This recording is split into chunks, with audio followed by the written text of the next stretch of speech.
Hi everyone, एक बार फिर से आप सभी का बहुत बहुत स्वागत है। आप सभी का अपना यूट्यूब चैनल आरके स्टडी पे। मैं हूं रविंद्र कुमार।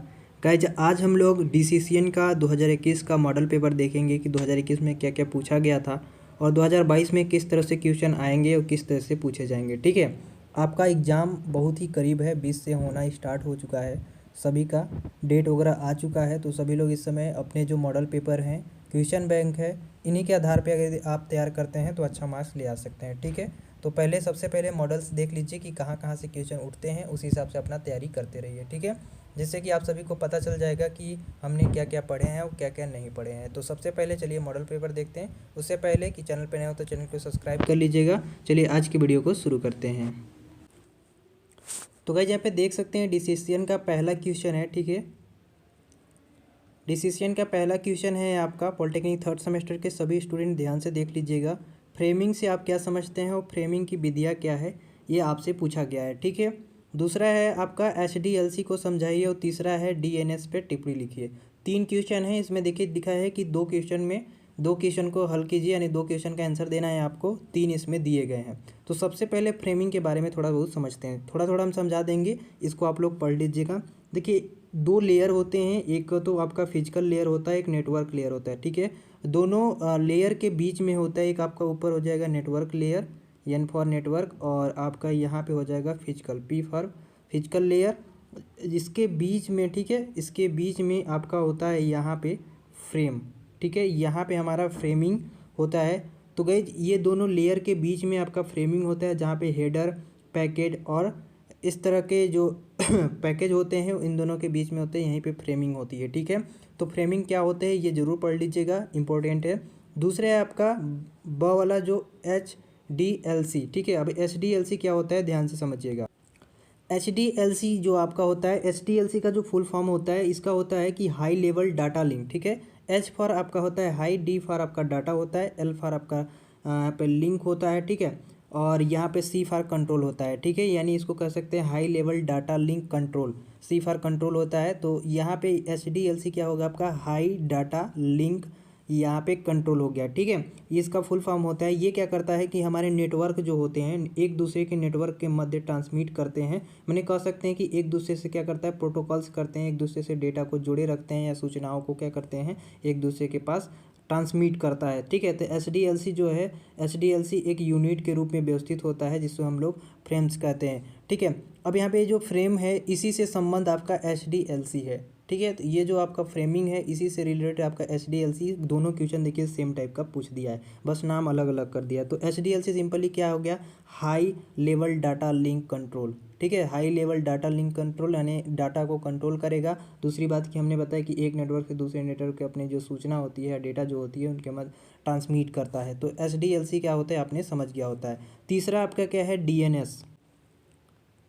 तो गाइज, अगला हम लोग बात करेंगे डीएनएस की। डीएनएस पे टिप्पणी आपको लिखना है। देखिए, डीएनएस क्या होता है, डी फॉर होता है आपका डी फॉर होता है आपका डोमेन, और एन फॉर होता है नेम, और एस फॉर होता है सिस्टम। यानी यहाँ बोल सकते हैं कि डोमेन नेम सिस्टम, डीएनएस का होता है डोमेन नेम सिस्टम। इस पर टिप्पणी लिखना है, domain name system.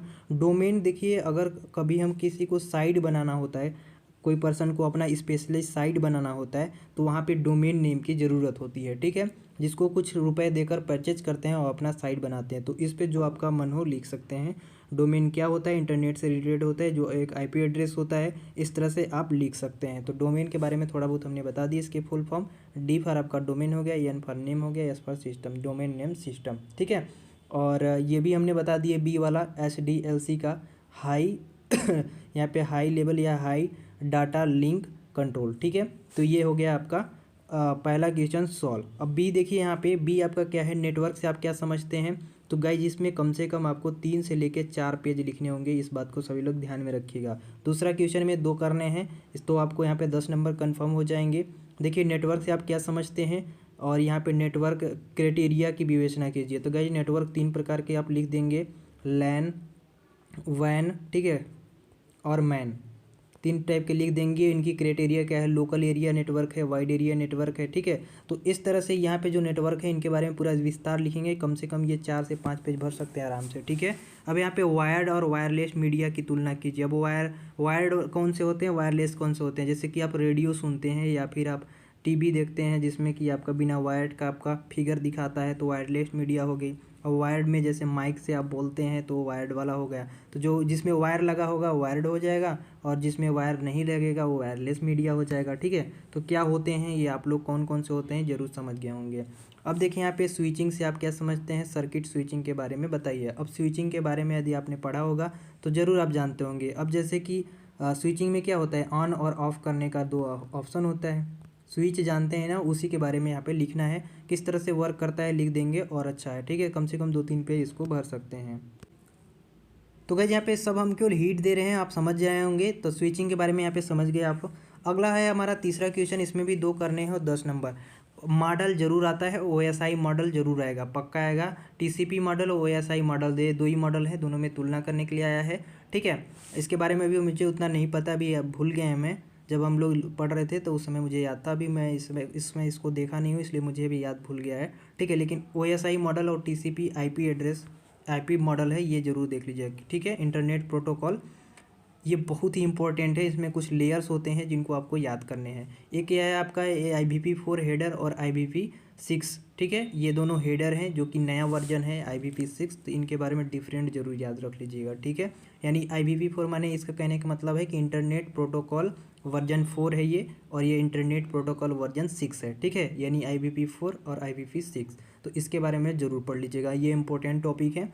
Data transmitter के सिंप्लेक्स, हाफ डुप्लेक्स और फुल डुप्लेक्स को समझाइए। इसको थोड़ा सा हम बता देते हैं। सिंप्लेक्स जैसे डाटा ट्रांसमीटर जब हम लोग करते हैं तो इसमें सिंप्लेक्स, हाफ डुप्लेक्स और फुल डुप्लेक्स 3 टाइप के हम लोग पढ़ते हैं। सिंप्लेक्स में क्या होता है कि हमारे पास एक कंप्यूटर है, इसमें हम लोग एक तरह से डाटा को केवल यहाँ से शेयर करेंगे और ये डाटा को एक्सेप्ट करेगा, ये वापस नहीं कर सकता उस टाइम में। ठीक है, हाफ डुप्लेक्स में क्या होता है कि इसमें हम लोग डेटा को तो शेयर कर सकते हैं। यहाँ पे हमारा एक हाफ डुप्लेक्स में क्या होगा कि 2 जहाँ हमारे सिस्टम है, यहाँ से हमने डेटा को ट्रांसफ़र किया, फिर यहाँ से ये जो डेटा है ये इसको भेज सकता है, लेकिन एक टाइम पे नहीं भेज सकता, अलग अलग टाइम पे भेज सकता है। ठीक है, जैसे कि 10:05 पे ये भेजा तो 10:06 में ये भेज सकता है। एक ही टाइम पे दोनों लोग नहीं भेज सकते, ये हाफ डुप्लेक्स होता है। और जो सिंप्लेक्स होता है, सिंप्लेक्स में सिर्फ डेटा को भेजा जाता है और कुछ नहीं किया जाता। फुल डुप्लेक्स में क्या होता है, जो फुल डुप्लेक्स मॉडल होता है इसमें क्या करते हैं कि हम लोग डेटा को एक साथ दोनों तरफ से भेज सकते हैं। यानी 10:05 पे अगर इधर से जाता है तो वही टाइम पे इधर से भी हम लोग कर लेते हैं। तो ये तीनों डिफरेंट थे डाटा ट्रांसमीटर में। ठीक है, तो यहाँ पे तीसरा जो क्वेश्चन था वो भी आपका सॉल्व हो गया। अब चौथा चलते हैं। ठीक है, अब देखिए बहुत ही इंपॉर्टेंट है चौथा आपका क्लाइंट सर्वर नेटवर्क की, बहुत ही आपके IWT या फिर DCCN ये सभी में पूछे जाते हैं। ठीक है, क्लाइंट सर्वर नेटवर्क मॉडल बहुत ही सिंपल है। क्लाइंट और सर्वर 2 अलग अलग बातें हो गई। ये आपका क्लाइंट हो गया और ये आपका सर्वर हो गया। ठीक है, S फॉर सर्वर और C फॉर क्लाइंट हो गया। ठीक है, क्लाइंट सर्वर में एकदम छोटा डिफरेंट है। क्या करता है, क्लाइंट जो होता है वो रिक्वेस्ट भेजता है और जिस हिसाब से रिक्वेस्ट भेजेगा उस हिसाब से सर्वर जो है रिस्पॉन्स करता है। जैसे कि आप गूगल पे कोई भी चीज़ सर्च करते हैं, आप क्लाइंट है गूगल पे सर्च किए और सर्वर जो है उस हिसाब से सर्वर पे जाता है, उस हिसाब से आपको आंसर देता है। ठीक है, तो वही चीज़ जो है इस तरह से आप फिगर बना के दिखा सकते हैं। ये आपका क्लाइंट जो है रिक्वेस्ट भेजेगा और ये आपका रिस्पॉन्स करेगा। ठीक है, तो ये क्लाइंट और सर्वर में डिफरेंट मेन होता है। और वायरलेस लैन क्या होता है ये समझाइए। तो वायरलेस लैन आप लोकल एरिया नेटवर्क समझा दीजिएगा, आता है तो ठीक है, नहीं तो याद है। और ये आपका TDM और FDM इस टाइप के है, लेसन नंबर 2 में वो देख लीजिएगा थोड़ा सा। ठीक है, इसके फिगर बनते हैं तो बहुत ही इंपॉर्टेंट है, तो ये भी आप लोग देख लीजिएगा। हमने यहाँ पे 2 क्वेश्चन के बारे में आपको समझा दिए। अगला है आपका 5वां, जो आपका यहाँ पे संक्षिप्त टिप्पणी लिखने हैं, तो इसमें से भी 2 ही करने हैं आप। ठीक है, पहला है ISDN और दूसरा है WiMAX एंड LIFI। ये देखिए जो आप लोग वाईफाई वगैरह ये सब यूज करते हैं उसी की ये सब पार्ट है। क्रिप्टोग्राफी क्या होता है ये भी आप लोग पढ़ लीजिएगा। ठीक है, ये इंपॉर्टेंट है। तो हमने लगभग जो इसमें इंपॉर्टेंट थे हम सभी को बता दिए हैं, और इसी तरह के क्वेश्चन आपके पूछे जाएंगे, कोई हार्ड नहीं पूछे जाएंगे। तो सभी चैप्टर से ज़्यादा क्वेश्चन उठते हैं। ठीक है, तो आई होप कि आप लोग मॉडल देख लिए होंगे और हमने जितने भी कुछ इसके बारे में समझाए सॉल्व कर दिए, समझ लीजिए। वैसे तो मैं पेपर बताने वाला था लेकिन सॉल्व भी कर दिए। ठीक है लगभग। तो आई होप कि आप सभी लोगों को ये मॉडल पेपर समझ में आ गया। आज के लिए इतना ही। आई होप कि आप सभी को ये वीडियो पसंद आई होगी। पसंद है एक लाइक कर दीजिएगा, चैनल पे है तो सब्सक्राइब कर लीजिएगा। मिलेंगे नेक्स्ट वीडियो में, तब तक के लिए जय हिंद।